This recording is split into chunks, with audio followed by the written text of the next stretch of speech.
What is up? It's your boy, the pettiest Laker fan, and I'm excited because we are here with episode 0 of the Petty in the Post web show. I am your host, the pettiest Laker fan, and I'm honored to be joined by Edwin today, my co-host. I wouldn't rather anybody else to do this with. How are you doing today, Edwin? I'm doing great, man. Excited. Episode 0. I've been looking forward to this. Let's get started. For sure, for sure. And also, quick shout out to our supreme leader lurking in the shadows, directing our boy Dalton, depressed 76ers fan. Shout out to him. You could just say 76ers fan. The The depressed is depressed is implied. implied. Oh man, that's rough, but that's facts. And we're gonna get into a lot of things today. We got the LeBron extension, we got the NBA schedule, some matchups, some really corny online in-person situation with Ben Simmons that we definitely want to shine some light on, but a negative light on. And then when it comes to sneakers, I'm always going to keep it locked in with the sneakers. We're going to talk about a release that is nostalgic for us and, for a lot of reasons, this upcoming BAPE release that was just announced. And then also kind of leading into that, it kind of goes hand in hand because it's, Marvel related. We're also going to talk about the first episode of She-Hulk. So let's get into it. Damn, Jimmy. Yeah. Life's too short to settle for less.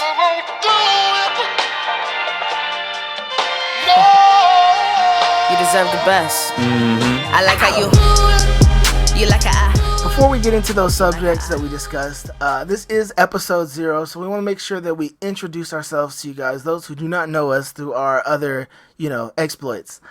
First, we're going to start out with you, Edwin. Tell us a little bit about yourself, what your background is when it comes to basketball, and, what you're excited about in regards to this web show. Yeah, so I've been watching basketball for like as long as I can remember. Like my earliest memory was actually being 3 years old watching the 1992 Bulls win the back-to-back championship. I actually remember that, and I was like 3 or 4 years old, something like that. So I've been watching basketball since then. As you know, I'm located in Los Angeles, but I've lived a large portion of my life in Chicago as well. So I got interesting. I saw the whole timeline, like the Jordan years, the Kobe years, and now the LeBron era. And yeah, I'm just so excited to share all the knowledge I have with the world on basketball and what I know, and also continue to learn because I'm continuing to learn, continue to write, continue to make coverage. So that's a little kind of short spiel about me and where I come from in a basketball perspective and how I ended up here now talking with you. Absolutely, man. I've always been really impressed with your approach to the information and how you find a balance of being, very logical, but still, admitting that you're a fan in some ways and, kind of looking at it from as balanced as you can. I think like one thing that I want to like continue to do is like for us to be like really realistic with our biases and how we view basketball. Is like where we love basketball first, we have our biases, but we try and look at it, as a pretty balanced way. And I think that's something that's kind of missing because like Yeah. I see it more from bloggers, but a lot of writers like Pulaski, that article that he just wrote. It's like, man, just tell us you hate LeBron. Like we don't need to, let's just say I hate LeBron and this is what I think. So it's interesting because I kind of, I told the line because I look at myself as a serious journalist, like I always Mm, do. yeah. But I'm a serious journalist who, not that I don't take myself seriously, but I'm honest about, where I'm coming from. I never really believe people when they're like, I cover, let's just say soccer. I cover soccer. I have no teams I like. I just love soccer and I cover it, but I don't like anybody. I'm like, come on. And I get why they do that. They don't want to tell you because then you're gonna start bashing them. But I'm like, Yeah. let's just be honest about it. Look, I'm a Laker fan. When I talk about the Sixers, I'm still, I might throw a couple jokes, but when I seriously need to do my job, I will do my job. I'll tell you if I think they're a good or bad team. I'm not gonna, be like ignorant about it. But that is my perspective. It's totally fine. We're all fans, even the people who cover it. Like, I just don't believe someone loves writing about the game but doesn't root for anything in a game that's based on a win and a loss is how the results are made. It wouldn't make any sense. It'd be like saying I review movies, but I hate all of them. Like, it's like, what? Like, how does that make any sense? Yeah. I review movies. I like to critique them, but I don't enjoy the process. No, no, Yeah. no. I'm Yeah. not a fan of any art, any actors, any franchise. I'm just here to write what is good about it. Yeah. That to me, that's more like you said, a defensive measure to like so that they can be viewed as unbiased and like you have their biases freely without being like Yeah. criticized for them. On the me and you are on two sides of a coin because I feel like ethically I try to do that, but I'm sorry if you think you're gonna get Celtics exceptionalism from the pettiest Laker fan. You have another thing coming. Sorry, like I'm not. Yeah, I just declined to write the article. I'm like, yeah, I'm not talking something. Yeah, guys, I'm Not not happening. Edwin. I'm not Edwin. Okay, I just want to let you know. I'll write the article, but it won't be what you think it will be. You gotta pay him first, then he's gonna write it. 'Cause he's like, Exactly. Like I'm the pettiest. Like people will go, comment on my like Twitter and stuff like that. Like, oh man, you're biased. I'm like, yeah. What did you think you were gonna get from my name? Yeah, it's like not the most realistic Laker fan. That's not me. right. So, and I think that's kind of like a good balance that we have. A little bit about me going into, about me. I started doing this like a year and 4 or 5 months ago because I was like tired of the way that like sports is covered. I think it's important like for the people who are covering it to take it seriously, but I think the fans, it's gotten to the point where it's like almost not even enjoyable anymore. It's like it feels like, fans are like trying to figure out like what the best trade is, what someone's trade value is, talking down a player to try and raise up their player instead of like viewing it as like a whole thing and just an entertainment. And like the people who should take it seriously are the people who work within the industry, the people who cover it, and then the players. Like outside of that, we should just be sitting back and enjoying it. And yeah, there's heartache and happiness like with winning and losing, your team doing well and doing bad. I'll tell you, following the Lakers last season was the hardest thing I've ever done.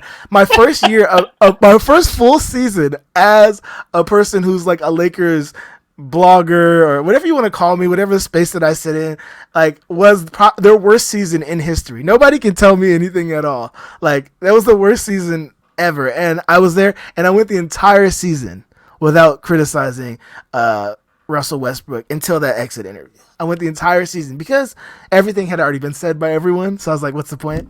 Yeah. But to loop back on like my goal is to like remind people that like this is entertainment and this is fun. The game is bad, the team's terrible, turn it off. That's going to help them turn around things more than anything if you stop watching. I'll tell you that. That's true. I guarantee you this. People stop filling the seats at the Lakers games, there are going to be some changes immediately. And they did near the end. You remember? It was like the first time in 4 years where they were like, tickets on sale. And I'm like, tickets on sale? They tweeted that out like late like March, I think. And I'm like, I haven't seen it. And I think Harrison, I think he wrote up an article like, this is the first time I've seen them openly advertise tickets during the season since like 2018 or something like that. And it's like, that's because, it wasn't empty, but they were like, instead of the guarantee sold out, it was like 80%, 90%. And like you said, for the Lakers, usually that's the hottest ticket in town. Even the nosebleeds, sell immediately. So yeah, it did give them a little bit of a dip. Not the number that you're probably talking about, but they did notice it because they were out here tweeting about it. And Genie's over here selling PS5, so it's rough times right now. Rough times right now. Yes, definitely. And then the last thing I want to say is like my first passion. My first passion is sneakers. By the way, we're gonna get into the conversation. Someone asked. I put out that question on Twitter of like, ask us some basketball and sneaker related question, and they wanted to know like what got us into basketball. You kind of went into it a little bit, but we're gonna have a time where we can answer those at the end of the segment. So I'll go into that then. But for me, my first introduction to basketball was my mom. But my first passion was sneakers. It started out from trauma when I was younger. I always got fake sneakers because that's what my family could afford, and I always I was never the person. So I kind of idolized that, and when you get to a certain age, you don't care about those things. But I also found that sneakers was like also a great way for me to be able to like express myself. And there's the stories behind it. You talk about, growing up seeing Jordan. For me, one of my earliest Jordan memories was Space Jam. So the Space Jam 11s, like with the 45 on the back, are like, they mean something to me a little bit more than that because there was it reminded me of a time in my life when I was like, a little kid and getting to go see Jordan, like see him save, the Looney Tunes, right? And so sneakers is my first passion. And basketball is my second one, and my mom introduced me to that, helped me find a love for that. But I think that they're so synonymous with each other because you need sneakers to play basketball. You know, Michael Jordan himself, he's a sneaker marketing machine. You know, he's been 20 plus years removed from ever dribbling a ball, you know, for anybody, and his shoes is still one of the hottest sneakers, period. So I want to be us to be the connecting piece between those two worlds, basketball and sneakers. I know for me, I lean a little bit more into the sneaker side and the spectacle of basketball, and you're a little bit more into the numbers, you know, number side and the more detailed things as a journalist. And I think it's gonna be a good balance between the two of those things for us, so that it's not a little like too much of either, right? Yeah. So that's kind of like the gist of it, you know, there, and we can start getting into the you know, the subjects at hand. So you go ahead and take it away. All right, so our first topic here is LeBron James. He just recently signed his 2-year extension, $97.1 million, as actually, you know, announced by Woj, which was interesting to see. But Woj announced it. He leaked it, not leaked it, but he announced it. And 2 years, $97.1 million. It can go higher based on the cap and things of that nature. And he has a player option for that final year, where 2024, 2025, when maybe Bronny's available. But that was the big news. That kind of was one of the more important things that happened in Lakerland yesterday. So I want to throw it to you, Petty. Where were you? It's like the JFK moment. Where were you when you found out LeBron signed the extension, and what do you think about it? What time was that? Was that like in the afternoon? It was 11:57 a.m. West Coast time. I was at lunch at one of my favorite places to eat wings and things. I remember, like, you know, going to Twitter immediately about that, because, you know, there was some rumblings from you know, from some Cavaliers fans that they thought, you know, he was coming home, which, you know, no offense, Cavaliers fans, like, who goes from, you know, LA to Cleveland, you know? Probably only LeBron James in his like last year, right, in his twilight. Yeah. But come on, guys, he's not there yet. So I went on there to give them a little bit of a hard time, and I was really excited because I thought this was gonna drag on. I don't know about you, but I thought it was gonna drag on until, like, you know, like LeBron was gonna hold the Lakers' feet to the fire the way he did Dan Gilbert and you know, the Cavs when he returned. You know, he was structuring those 1-and-1 deals, so they're like, hey, listen, you better handle your business and do things correctly, or else I'm gonna be, you know, I'll be out of here. So I was like really surprised, and I think nobody was really expecting it. Yeah, no, I agree. I just got home. I think I went to like the grocery store or something, and I got home, and it was a few minutes before the NBA was going to announce the NBA schedule, because that was a show they started at midnight, not midnight, at 12 o'clock in the afternoon, right? So it was a few minutes before. I just got in. I'm like, okay, great, I got 5 minutes. It's one of the few times I actually watch ESPN. So I'm like, I'm going to put it on because they're going to at least, you know, show the schedule, whatever. So I'm putting it on, and I check my phone, and I get the notification. I was like, what? I'm like, I couldn't believe it, because I'm like, why would it be the same day as the schedule? Like, this is so crazy. And then I double checked everyone else talking about it, and looked into it, and you know, had a write up ready to go on it. So I went ahead and wrote my article on it. And yeah, I was kind of in the same boat as you. I'm like, he's gonna hold out. There's no reason to rush this, right? Everyone wanted him to sign the minute, you know, he was legally able to. I'm like, it doesn't work that way.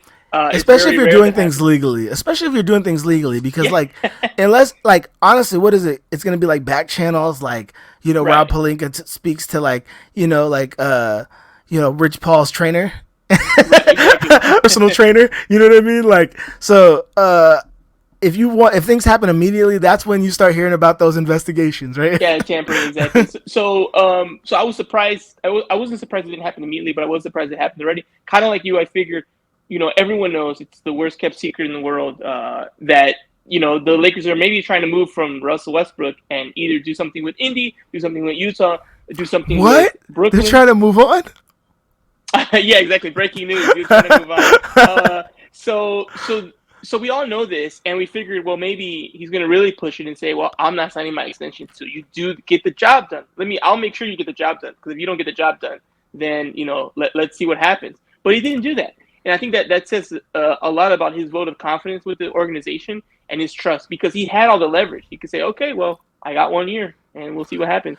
And instead, he's trusting them to do the right thing, and it shows that they're more in line than people want. Because, like you said, there's a lot of people who want there to be turmoil, and the truth is, at least from what we've seen, there isn't turmoil. They just had a bad year, and they're still in it together. And this his vote of confidence by signing an extension well before you had to is an example of that.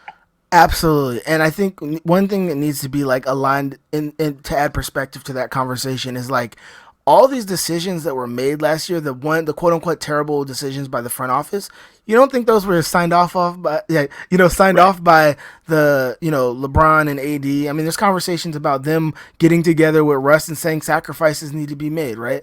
So, all those things is kind of like the Lakers organization is taking the brunt of that, but they're all in that together. So I don't think there's that same like, man, why are you making these bad decisions that it looks like from the outside perspective as like fans and as people who are like specifically like LeBron fans over Laker fans are like, he should leave, all that kind of stuff, because it's like actually like he's part of this decision making. Like he had some missteps. So like for him to show that he's in it with us and it's not like oh well that happened but I'm gonna exit stage left. To me that, like I said, it shows that they're more on the page than like other people would want that to be, because it's not as interesting, right? That Yeah. Well, it's not what they want. They want the people who, I can talk about agendas. People who want this to happen, they want two things. They want to be able to dunk on LeBron and dunk on the Lakers. And LeBron leaving lets you do both, because you could be like, he's leaving, he couldn't do it. The Lakers stink. Oh, he's ring chasing. He's going to Denver. He's ring chasing. The Lakers suck, and he's ring chasing. Now you get, the hater gets to have their cake and eat it too. One thing that's interesting with LeBron is, this is an old story, but it seems like it's still relevant today. When he talked about his decision on his show Uninterrupted, he mentioned that the reason he chose LA is because he said if he left Cleveland and it went bad in Philly or bad in Denver, he thought about the worst case scenario, which is what I do a lot when I make decisions in my life. Am I still cool with the worst case scenario? And if the answer is yes, I should probably do it. And he said if I went to Philly and it didn't work, I would think, I should have stayed in Cleveland. If I stayed in Cleveland, it doesn't work, I would have been like, I should have left. And if I went to Denver, I would have thought, if it didn't work, I should have stayed in Cleveland. He said, if I went to LA and it didn't work, my thought process would be, let's fix it. And that's when I knew that's where I had to go. Because even if it wasn't working, I would be trying to fix it instead of leaving. And look, here we are. It's not working, quote unquote, because they missed the playoffs and everything. And instead of leaving, he's here to fix it. He's going to stay. He's like, I'm back. I'm back next year. I'm back the year after that. And player option the year after that. So let's fix it. Let's work on it together. And let's also add, two things. I 100% agree with that. That's a great point. I also think LeBron hasn't gotten the credit for his growth as someone who, as a player with that type of power, because in when he was in the Heat, he kind of got drunk off power, right? Like he was bumping into the coach and telling him, "Hey, telling Pat Riley he needs to come down and coach the team," right? He goes back to Cleveland, and I never give him the type of heat that other people did, because they're a terribly ran organization until as of recent. They have been historically bad. They had LeBron James, like in his young years, who was carrying teams that had no business being in Eastern Conference Finals. It could have been the worst Eastern Conference in the world. Those teams had no business being there and getting to the finals. And he gave them I believe it was a 5-year stint before deciding to make that change. And now we look at free agency a lot differently, and more because of him kind of dying on his his speed, his cross, or like laying on his sword about that, right? Like being the first person to like leave an organization, because before that we were so used to these storied franchise, Boston Celtics, Barf, Lakers, amazing, right? These amazing franchises that have these histories of taking care of their players, and to almost to the an extreme extent. People look at like that last Kobe contract, and you can always tell a superstar, like a real superstar, like a Kobe, LeBron, like look at what we did for Kobe, even though because we appreciate what you did and we know that superstars should be that way, and Lakers are always gonna have superstars and have them because of that, right?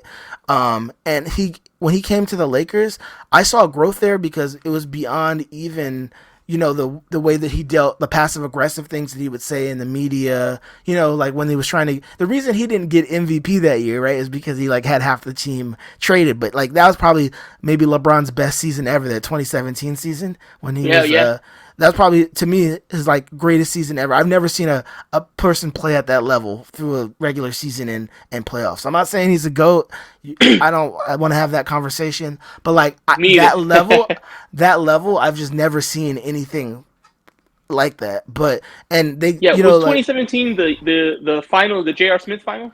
yeah, I believe that is That 2017 game, 18 or 16 17. 17 18. I think that's 2017 18 because he came in that 18 that 19. game one that they lost.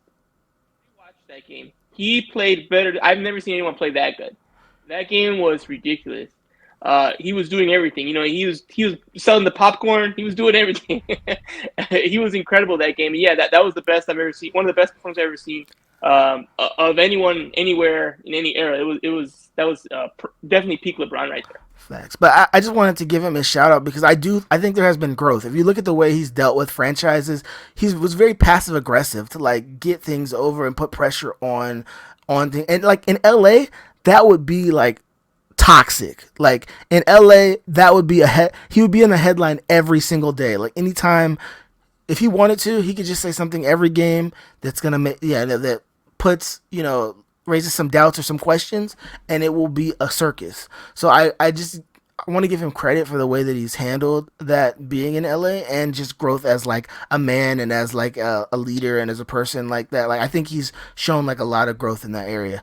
Now I want to also to make sure that we talk about this right now because just like we're doing now, we cannot let this overshadow the fact that Pau Gasol's jersey is being retired. That Yeah, was announced by the Lakers that on March 7th of 2023 that they will be retiring Pau's jersey.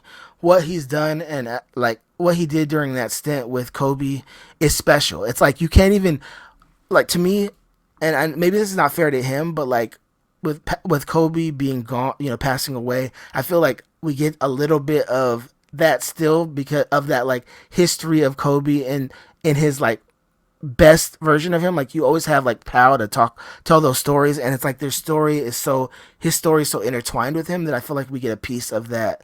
Like we'll always have that piece as long as he's here. So my fondest Kobe years, for me, are like not the like Shaq and Kobe years. Those were actually like really like tumultuous. You know what I mean? Like media wise and like behind the scenes and in front of the scenes, it was just like it was amazing. The actual basketball was amazing, but like everything yeah, else wasn't. And I think off the court, their chemistry, the way that they like connected on like a basketball like savant level, I think it's special, and I think that he is a special player and he should have his jersey retired. There should be no question about that.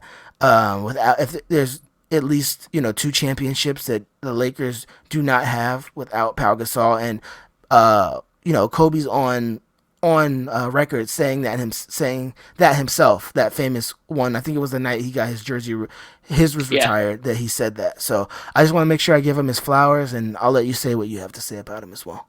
Yeah, obviously, I feel the exact same way. No surprise there. I think that he inadvertently sparked the next generation. Because Kobe was the through line, right? But inserting Powell meant that we got more championships, and it meant that became, like you said, that 2008, 9, 10, era, those 3 years, that became the era that a lot of people grew up and fell in love with this team, and continued it on. Because the reason the Lakers have such a rich history and continue to grow is because every 10 years or so, there's that moment, there's that collection of players that does that, right? And we don't got to go through all the decades and go through them, but that was the one for that one. It was Kobe, it was Lamar Odom, it was Paul Gasol. Yes. It was D Fish was in there. All those players were there playing that role, and Marc Gasol was not even the X factor. He was the big factor, right? He was going against Kevin Garnett and Perkins and Rasheed Wallace and the Celtics again, and going through his demons, losing to them, beating them again to get another championship, get number 5 for Kobe, and at the time number 16 for the Lakers. So yeah, he's absolutely well deserving of it. And I think that's why you're seeing him get it. And yeah, it's an amazing thing, and it's going to be a special night in Laker history when he gets his jersey in the rafters in March. Facts. I will leave it at that. Couldn't have said it better myself. Now I'm gonna let you, take it from here as far as going into the NBA schedules. So Paul Gasol is getting his jersey retired in March, and the reason that was announced is because we got the games. Because, like I Mm, said, at 12 yeah. o'clock, the NBA released all their games, and that's when the Lakers shared, "Hey, this is the day and date, and the opponent the Lakers will be facing when we put up the jersey up in the Raptors." So we went through the NBA schedule, the entire NBA schedule. So there was a lot of weird things about it. I want to hear, first, let me ask you, Petty, how excited do you get? Do you really care? I know some people who really care, some people who don't care at all. They're like, whatever, it's not a big deal. What's your overall feeling about, NBA schedule, release day, and kind of how it all goes down? So, one thing I have to say, and while I'm doing this, Dalton, I'm hoping you can pull this up. Is the the way that people are releasing their schedule is getting increasingly more insane. Have you seen the Atlanta one, No, I haven't seen the Atlanta one. Dalton? Can you? I can do a quick look. What's Yeah. going on with Atlanta? What they do? Um, they did a grill for each team that they announced, and had a song playing that, yeah, like but from an Atlanta artist, which I thought that was really cool. But it's absolutely like insane visuals to be like looking at a, um, you know, like a middle aged like, white dude with like a grill in that says like, the Oh, Boston okay. Celtics on it. And it's listen, shout out to Donna, by the way. So here he's putting it up right now. Okay. Wow, that's wild. It's yo, look at that. Yo. For people who are watching this in the podcast form, you definitely gotta check this out on the video form on the YouTube. But yeah, we're looking at the different people who had these different crazy grills. Like, it's insane. And this is how the Atlanta Hawks, and this is like very. I think it's not like I'm not like criticizing it, because I feel like it's very within their culture, and I think that's Sure. dope that they're doing that. But I was just saying, like, I see that the level's going up. Like, we had this, like, for the off season for football, right? They had like the Cowboys one where they had Stephen A. Smith like show up on the screen, and he was like, ha, you thought you wouldn't see me yet, because he's kind of like their enemy. So he Yeah. like he was reading out their Schedule. schedule. And then for what's the other team that is crazy, that had they had Dan Gilbert playing, not Dan Gilbert, what's the guy for the Pelicans, the GM? Oh, I forgot his name, but I know who you're talking about. Yeah, Yeah, the bald dude. the bald dude with the goatee. Yeah, They yeah, had yeah. they had him they had him like um playing the piano on screen, and while it popped up like it's David Griffin. Shout out to Griffin, there we Dalton, go. Yeah. leaking us the information, right? Like, we're on television. Appreciate you, brother. So David Griffin was playing the piano. I didn't know he could play piano like that. He definitely can't, like, win trades, but he can at least play the piano. There it goes. Oh, Oh my goodness, here we go. Yeah. that's fantastic. We gotta do a rewind in this office too. What's going on? We gotta check out this office. Yeah. See if we can see any papers going. Vlade Divac. Vlade Divac. Yeah, let's see, man. I wonder Let's what's see. that plaque up there. We got It's later on. not. We'll do some CSI. We gotta zoom in. Oh, he probably won like executive of the year for like getting 5 trades for AD. Like, come on, Most congratulations. hypothetically good draft picks. Exactly.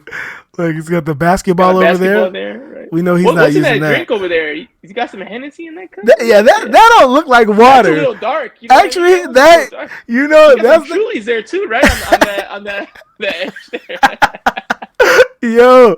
We're doing a deep dive right here in his room right here, and we're seeing some things that we might need to send to some head The offices. IKEA side table. From what I'm seeing, a couple draft picks need to be sent back to the Lakers, because this is insane. He's got a beer. It's 2 o'clock in the afternoon, and he's not doing his job. He's playing the piano. Continue the video Sure, though. yeah, Like, go check ahead. this. Look.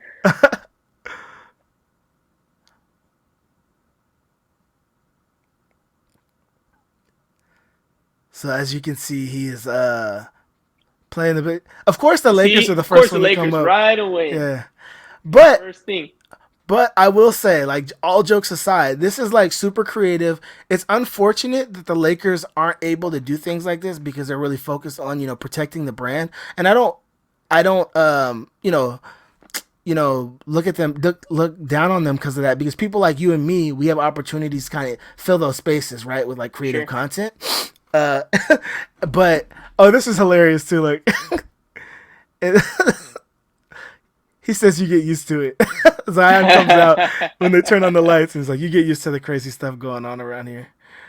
Okay, cool. That was really nice. That was really nice. Yeah. So I really love that, but I hate that the Lakers can't do it because how cool would it be? And I'm giving away a few ideas. Like, this is stuff that I, when I finally get to, get in some of these rooms, right? I'm gonna be like, hey, so why don't we just have, Kareem? We have AC Green. We have some of these other guys. Just read off the name Magic.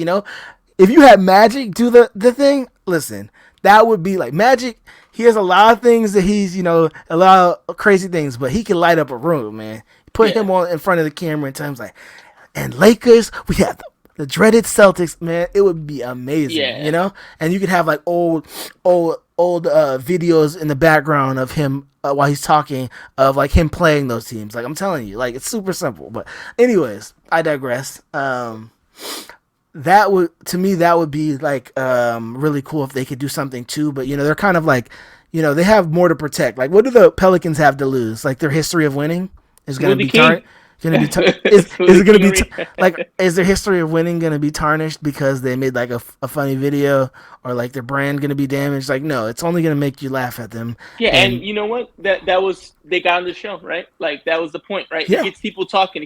If they just send out a PDF and like a couple main pictures, we're not talking about the New Orleans Pelicans announcement. We're moving past. But right, they did something a little bit different, out of the box, got some intrigue, got some interest, got us talking about them, as a segment on the show. So they did their job. The marketing department did their job, which is get people to talk about you and be excited about, the season starting off. So that was really good. For me, before, when I was more, quote unquote casual, when I wasn't thinking of content, I didn't really worry too much about the schedule. But now, since it like literally shapes the rest of my year, I'm really excited. I'm really engaged. So for me now, NBA schedule thing, it's not like a Christmas or like a present, but it is kind of like one step closer to the regular season. And also, okay, now I know what games are coming out, when I'm going to be busy. Let's see what kind of games we have happening. So it's definitely a big deal and something that I'm really focused on when it's coming up. Okay. I didn't even know that there was a Bulls one. That's pretty cool. Benny the Bulls always doing something crazy. Yes. Bulls schedule 2022. Oh, I thought that was Dalton doing that. I'm like, what's going on? I literally thought that was Dalton sharing his screen, and he's like, he's messed up. Okay, that's really cool. Morning walk. All right, so it's the life of a Bull then, huh? 5:30, breakfast at 6. That's clever. That's super creative because like an actual Bulls schedule. See? Snack. They got yoga at 10. Okay. They got the cat there, as you can see. These videos are really good. This is really interesting. I did not expect. I don't know when we're gonna get to basketball because we're at 2:00 and it's nap time already. But we'll see. Maybe they don't even do it. I'm really 2:00. They're chilling. Okay. Wow. I mean, they really committed to this Bull the day. Oh, there he goes. He's coming. Okay, in. there we go. Okay, that was it. It's literally, it's like a spoof. It's literally just a Bull schedule. But that's pretty dope. Like they're trolling us, right? Yeah, it's a smart ass answer, right? What's a Bull schedule? And be like, okay, to because wake up at 4.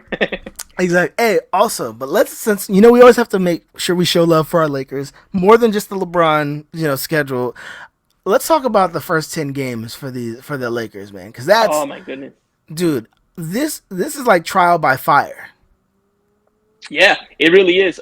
Here, let me pull it up real quick. The Lakers, of course, that's part of the negative of being a marquee team.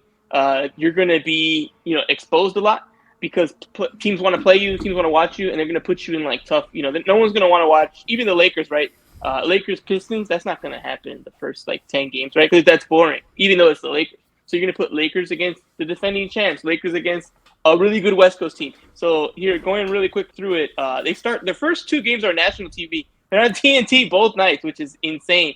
It's at Golden State, then they're at home against the Clippers, home against Portland, away against Denver, away against Minnesota, again at Denver on NBA TV. Then it's the Pelicans, the Jazz, Cleveland, and again at Utah to wrap up the first 10. And I'll just go to 11, even though you said 10, Yeah. because 11 is Clippers again on ESPN.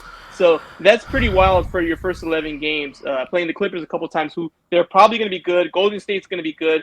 Denver is definitely going to be good. Utah, mixed results. New Orleans is young and feisty. And the Timberwolves are also, a team that's one to watch. So pretty crazy first 10 games there. And 11 games there.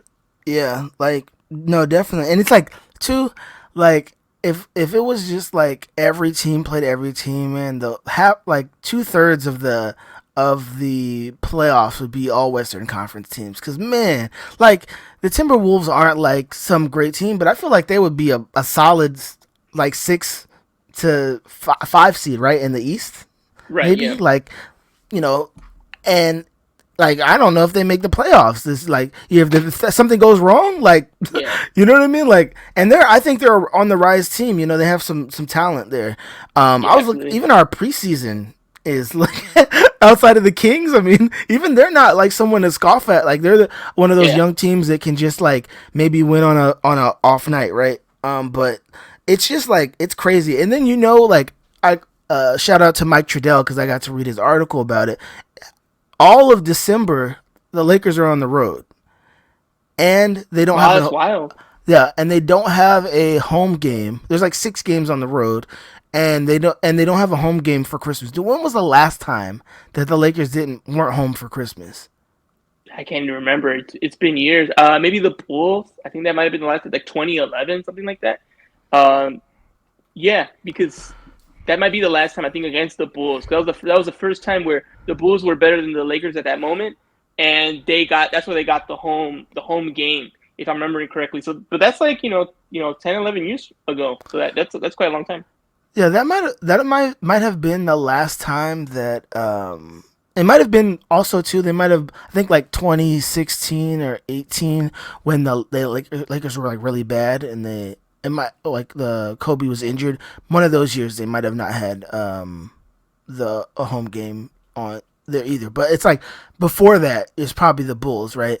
And one thing about it's different as a Laker fan.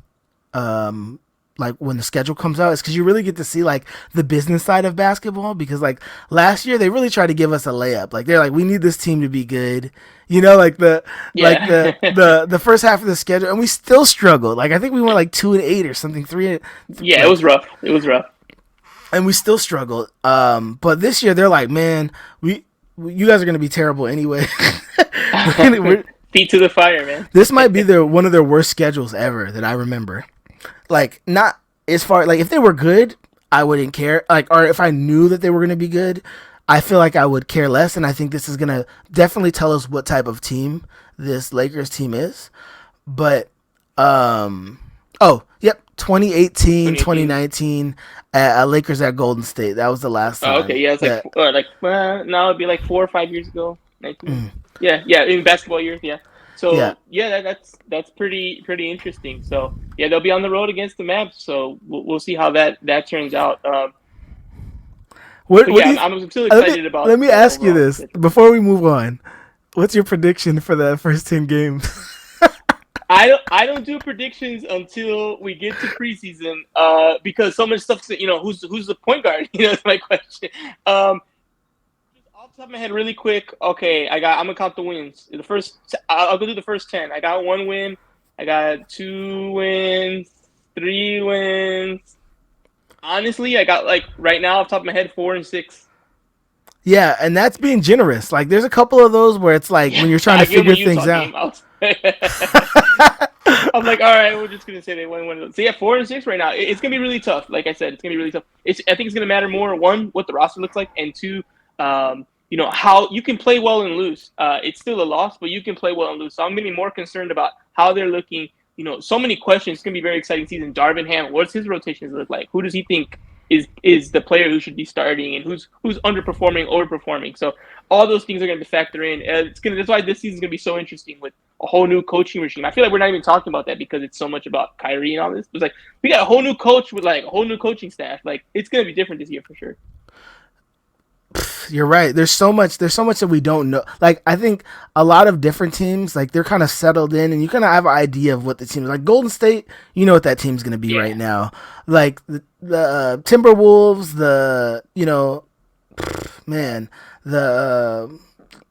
Denver, Denver, yeah. You have a good, honestly, the Heat, right? You know what that team is. The Bucks, all of them.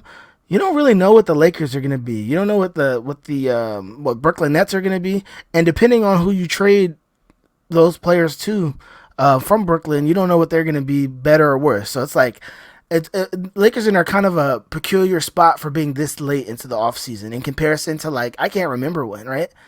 Yeah.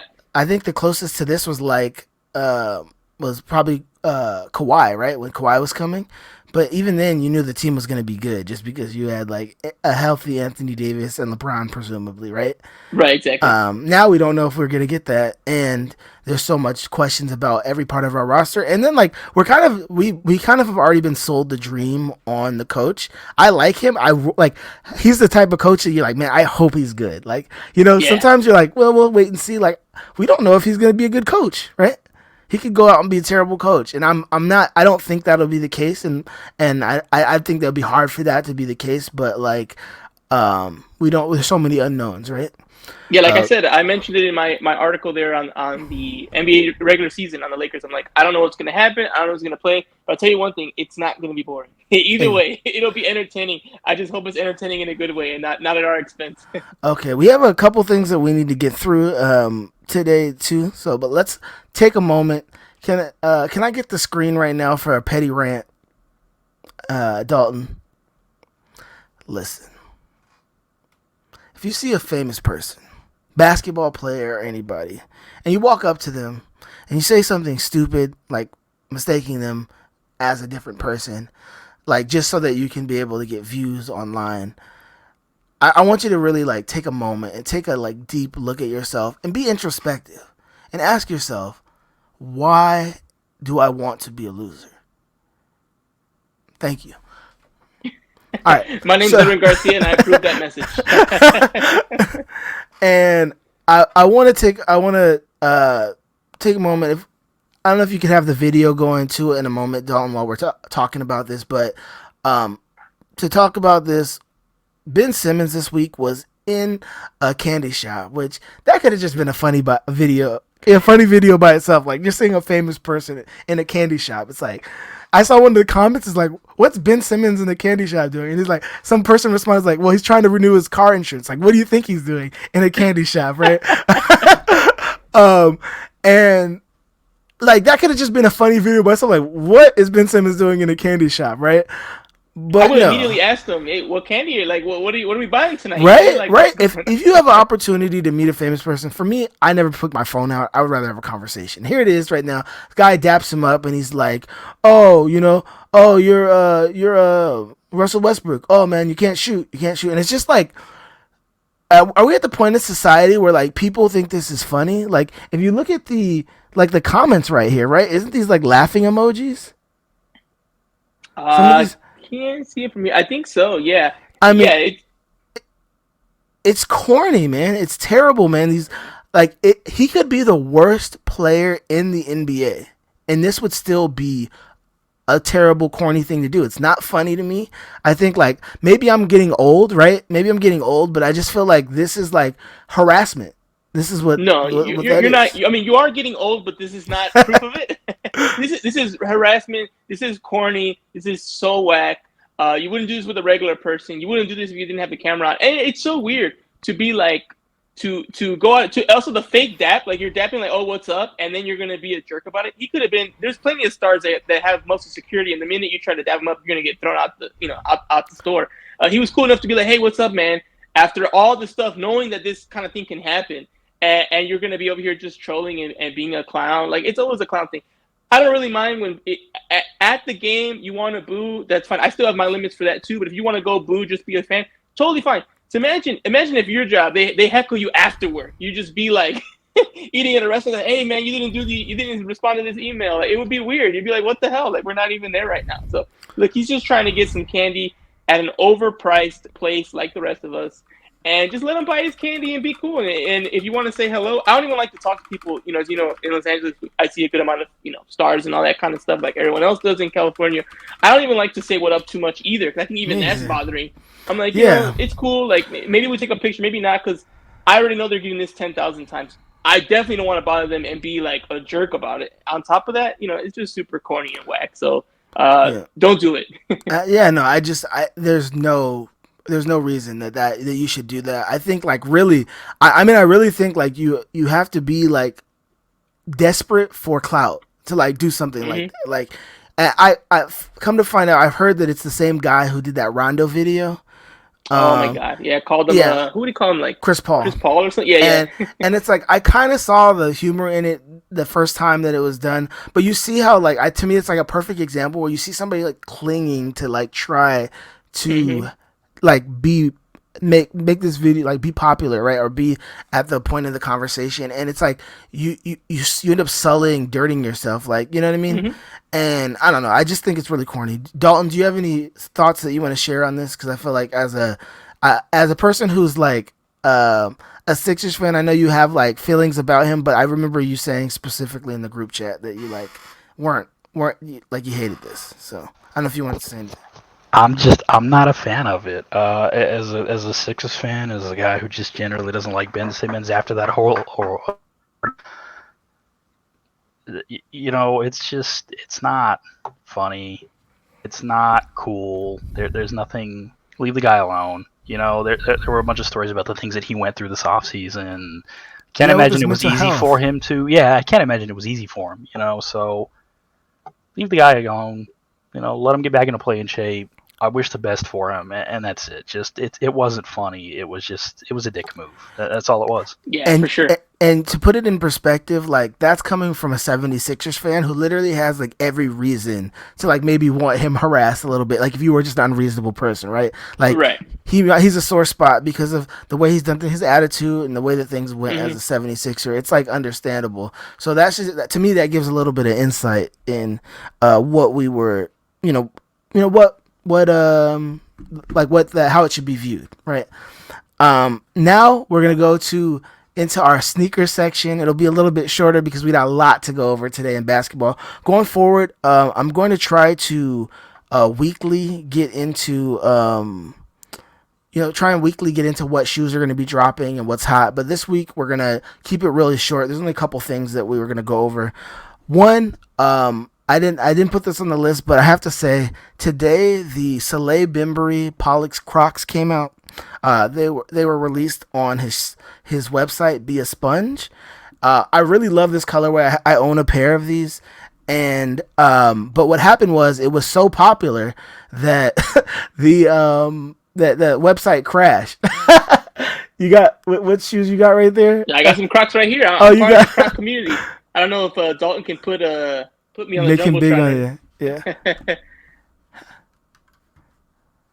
There you go. Yeah, so I got some Crocs. I got some little things. So they're really comfortable shoes. I used to clown Crocs, but now I'm rocking a pair myself.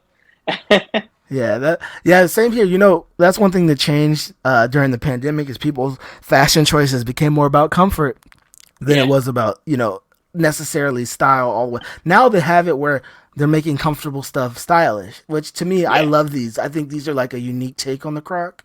And like when you look at them, you're like, man, this is something different, right? It's kind of like when you see those the Yeezy slides and like the what are those called? The like the sock shoe or whatever.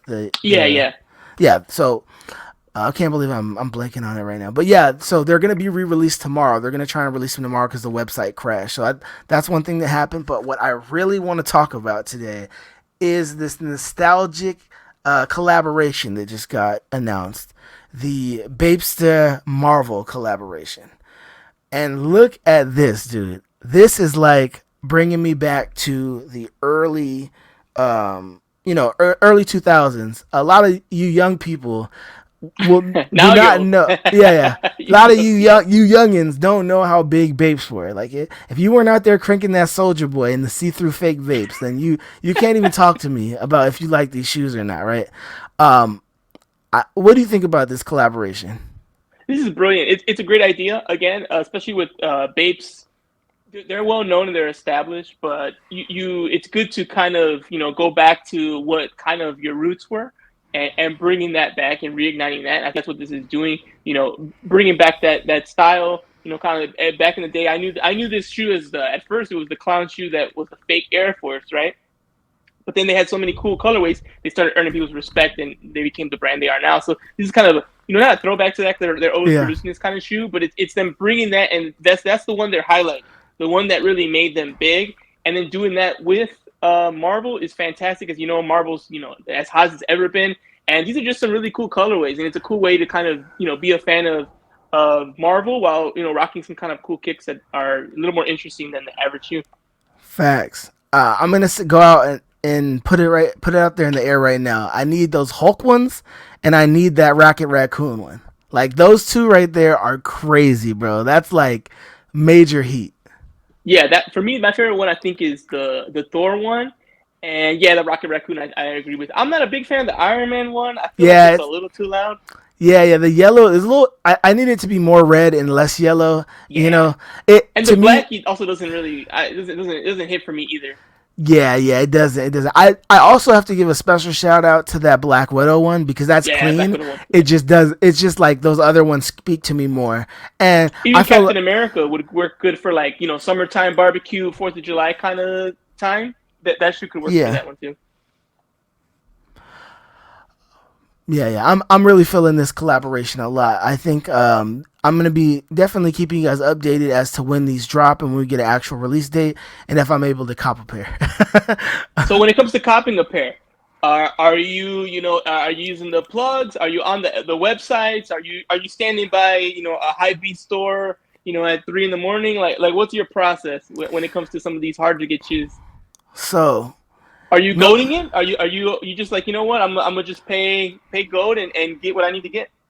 Yo, so no free promo normally, but I use there's two things that I do. One, I try and go to the websites. I have plugs for Travis Scott sneakers, as people know who know me on Twitter. I'm plugged with those and very specific Nikes, but I'm not always plugged for everything, and I get things when I can. But I'm going to the websites. I'm trying to do it through there, and then I'm also using Soul Savvy. This one's free, Soul Savvy, but next time you have to pay me. No, I'm using them there. It's an app that you can use that will let you know when sneakers released and what size. You can click on you open up the app and you click on the notification. And you click on your size, and it automatically puts you in checkout. So it gives you a chance to kind of beat the bots. And they work with, on the back end, they work with these companies so that they know that it's like somebody who's not a bot that's doing it because you use the service. So that helps me get sneakers sometimes. But sometimes, regardless, it's still like a grab. I try not to get anything resale. Now that I'm experienced what it's like to just pay retail for sneakers regularly, I'm like, you're not gonna get me right now. I got you. That's cool. What about you? For me, for the most part, I don't get too much stuff that's like hyped to the point where I need to like really hunt it down. I get kind of, standard good things that I like. I have paid resale before for sneakers here and there. I think there were some up tempos I did that for. So for me, since I'm not as plugged in as often, every now and then I'll be like, you know what? I know I'm paying twice the price for the Kobe, but I'm not. I'm not gonna get up and try to get them. I'm gonna just pay the $500 and be like, hey, I know I'm getting screwed, but guess what? I got the Kobe Grinches for the Christmas time, and I'm happy. So every now and then I will pay it, but for the most part, I try to kind of avoid the rush if I can. Yeah, and there's nothing wrong with it from like a perspective of like doing that. Like when it's a shoe that you really want. Like I paid resale for my first pair of those Crocs that you saw on there. They were going for $85 retail, and then resale they were going for like $130. And I paid it because it was a shoe that I was like, it's like when you were a kid and you saw that shoe, walked into Foot Locker and you saw that shoe and you're like, I need that. Like that Right. was one of those ones where I was like, man, I remember when it first got announced. I'm like, this is the craziest thing I've ever seen, right? And it got me. It reminded me why I get excited about sneakers. Right. Before we close out, two things. I want to give a special shout out to our community, the Lakers community, the basketball, NBA Twitter community, for supporting my content and now our content. Right. And what we did is we put on Twitter. We asked people, what questions that you have. So we're gonna spend the last couple minutes before we close out, answering a couple questions from there and giving the people shout outs. So appreciate you guys. Do you happen to have that? I think I sent you the tweet, Dalton. If you want to pull that up. So is Dalton like a good guy, or is he a bad? Is he like Doctor Doom? Is he like the Watcher? Like what's the Dalton story? Are we gonna find out as we go through things? We'll find out as we go. I'm giving him more of like a, like Illuminati pulling, behind pulling the strings. I don't know if you're able to zoom in a little bit on that. Maybe it doesn't work like that for this year, but I can, yeah. Yeah, we got it. All right, let's scroll up to the top there. Try and get through some of these questions. Let's see here. So I said respond with your basketball questions, also sneaker questions, and let's see what people had to say. First one was, how many shoes do you own, and what shoes are on your Mount Rushmore? So I own between 30 to 50 pairs of shoes. It kind of fluctuates because I try and like sell what I'm not using, but I also have certain shoes that I'll never get rid of because they mean a lot to me. And my Mount Rushmore is the Nike Air Mags. Those are the ones from Back to the Future. The Yeezy Red October, the Yeezy 2 Red October. Those are like the first two for sure that come to my mind. And then I feel like you have to go with like a classic. If we're just talking about models, I would have to say like a probably like we got to put like I feel like we got to put like a Converse on there, right? Because Converse is like an iconic shoe, and they've never improved that shoe, and people still wear it. It's like terribly uncomfortable, and people still rock them. And then probably the Jordan 1 to round that out, because that's just an iconic silhouette. What about you? All right, so I have a few I'm thinking of. I'm going to go with there's so many different ways you can go with it. Your favorite, the ones you think are the most important. So I'm going to go with a few of them here. So as far as shoes I have, I probably have about, more than the 12, 13 when you add like sneakers, fashion, running. I have some running sneakers that I just wear just like for straight up working out. Yeah. Everyone's got that, yeah, that's including mine like that too, yeah. Yeah, so I'm like around that 13 range or so in terms of general sneakers. And on my Mount Rushmore, I would put kind of the ones, I'm going to put like a little combination for my four here. I'm going to go with the Yeezy Boost, because I feel like that kind of reignited my passion into sneakers, and that's a dope one. I'm going to put Yeezy Boost up there. I'm going to put the Kobe Force. I think that's one of my favorite Kobe's, so I'm going to put that one up there. And then after that, I think I'm going to go with the Jordan 13. So those are my favorite Jordans. And I think my fourth one I'm going to go with is the Air Force, because it's an iconic shoe that everyone at one point has bought and has copped a pair of. And they're classic. They've been around since like the 80s, and they're still the top selling shoe that Nike runs. So I'm going to go with the Air Forces. I was conflicted because I wanted to put that on my list over the Converse, but I have never owned a pair of Air Force Ones, which I know is. I have a pair of Air Force Ones, which I will be displaying for you guys that I just bought. But they're not.